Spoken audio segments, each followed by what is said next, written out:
Class 6th இயல் 1ல் துணைப்பாடம் இருக்குது. அதில் சில இம்பார்ட்டன்ட் இருக்குது. அதை பார்த்து முடிச்சுட்டு நம்ம அப்புறமா இயல் 2 போய்க்கலாம்.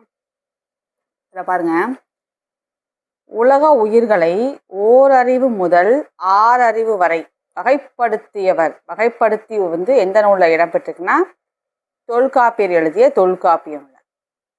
உலக உயிர்களை ஓரறிவு முதல் 6 அறிவு வரை வகைப்படுத்தி எழுதி எந்த நூலில் இடம்பெற்றிருக்குன்னா தொல்காப்பியர் எழுதிய தொல்காப்பியம். இதில் பார்த்தீங்கன்னா தொல்காப்பியம்ல பார்த்தீங்கன்னா இந்த ஒரு பாட்டை பார்த்துக்கங்க.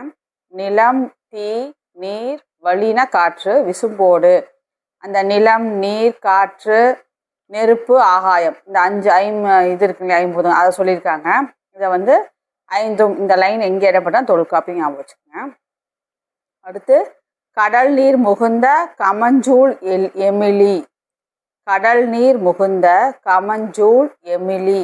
அந்த லைன் எந்த நூலில் இடம்பெற்றிருக்குன்னா கார் 40. நெடு வெள்ளூசி நெடுவசி பரந்த வடு. அதாவது போர்க்காலத்தில் அவங்க மார்பில் புண்ணு ஏற்பட்டுச்சுன்னா அதை வெண்ணிற ஊசி கொண்டு தைப்பாங்களாமா. தச்சு அந்த காயத்தில் தைப்பாங்களாமா. அதை எந்த நூலில் இடம்பெற்றிருக்குன்னா 1810.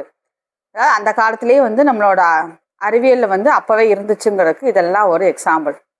அடுத்து கோட்சூரா எரிந்தன சுருக்கிய நரம்பின் முடிமுதிர் பரதவர் அப்படிங்கிறது நற்றிணை. இதனால் என்னன்னா கொடுத்துருக்காங்க பாருங்க. சுறாமீன் தாக்கியதால் ஏற்பட்ட புண்ணை நரம்பினால் தைத்த செய்தியை நற்றிணை நூலில் காணப்படுகிறது. அப்போ சுறாமீன் உள்ள புண்ணை நரம்புல தைக்கிறது எந்த நூல்னா நற்றிணை. சுறாமீன் வந்தால் நற்றிணை. புண்ணை நற்றிணை அப்படியா வச்சுங்க. நெடு வெள்ளூசி ஊசியை கொண்டு அந்த வெண்ணிற ஊசி கொண்டு தைத்த செய்தி. போர்க்காலத்தில் மார்பில் புண்படுவது இயல்பு. வீர ஒருவரின் காயத்தை வெண்ணிற ஊசியால் தைத்த செய்தி 1810 நூலில் இடம்பெற்றுள்ளது. அப்புறம் ஆழ அமுக்கி முகத்தினும் ஆழ்கடல் நீர் நாளி முகவாது நாளி. அதாவது எவ்வளோதான் நம்ம லிக்யூடு திரவ பொருளைக்க லிக்யூடு அதை எவ்வளோதான் நம்ம அமுத்தினாலும் அளவை சுருக்க முடியாது அப்படிங்கிறத ஔவையார் பாடலில் அப்போவே கொடுத்துருக்காங்க. இங்கே பார்த்திங்கன்னா அதாவது நம்ம டெலஸ்கோப் கலிலியோன்னு கேள்விப்பட்டிருக்கோம் இல்லைங்களா. அதாவது தொலைவில் உள்ள பொருளின் உருவத்தை அருகில் தோன்ற செய்ய முடியும்னு கண்டுபிடிச்சது கலிலியோ.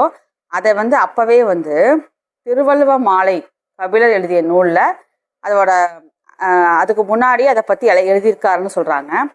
இப்போ இப்படி கேட்கலாம், கபிலர் எழுதிய நூல் என்ன? திருவள்ளுவ மாலை.